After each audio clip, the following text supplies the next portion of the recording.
My name is Alexander Freund. I am the co-director of the Oral History Center at the University of Winnipeg. We founded the Oral History Center in 2012 to help people learn about doing oral history and to conduct a number of oral history projects. And we have a wide range of projects that have been going on. One of the major projects that we have been working on in the last 5 years is a history of refugees in Manitoba since 1945. And we conducted interviews with 3 distinct groups of refugees who have come to Winnipeg and to other places in Manitoba since the end of the Second World War. Second group were Latin American and especially Salvadoran refugees who came here during a very bloody civil war in El Salvador during the 1980s. I started working with the Oral History Center about 3 years ago, and in the what was called the Salvadoran Voices of Manitoba project, which collect the experience of the Salvadoran refugees coming to Manitoba.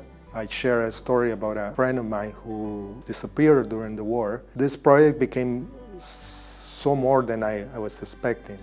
It involved not just the production of the storytelling, but also it represented for me to contact the family of my friend who hadn't been in contact for 25 years. Sharing the story with them, it became a very emotional and powerful experience for many people.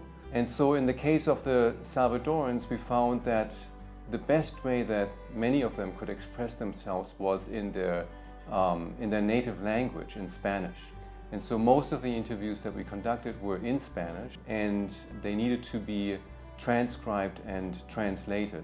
We believe that if we want to ensure that the interviews are still available in 100 or 200 years, that we need written transcripts of each interview. While I was being interviewed, I started to remember some stories that I hadn't told my children. Start talking in Spanish about my father's garden back in El Salvador. I started remembering what this garden represented for my father and for the rest of the family.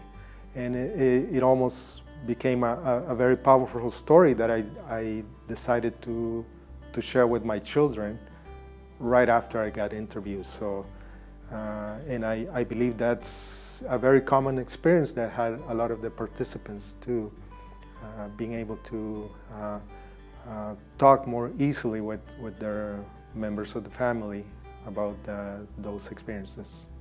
Unfortunately, we don't have funding currently to translate and transcribe all of these Spanish language interviews.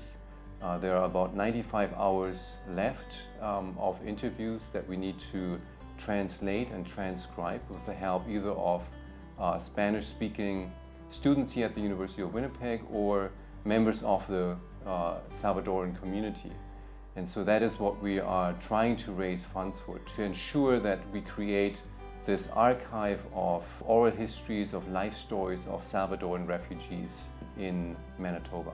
I would like to thank very much the Social Sciences and Humanities Research Council of Canada, which funded the project with $125,000 over 3 years. We are now asking for more support to transcribe and translate interviews with 20 Salvadoran refugees. And I thank you for making any kind of contribution to our goal. Thank you.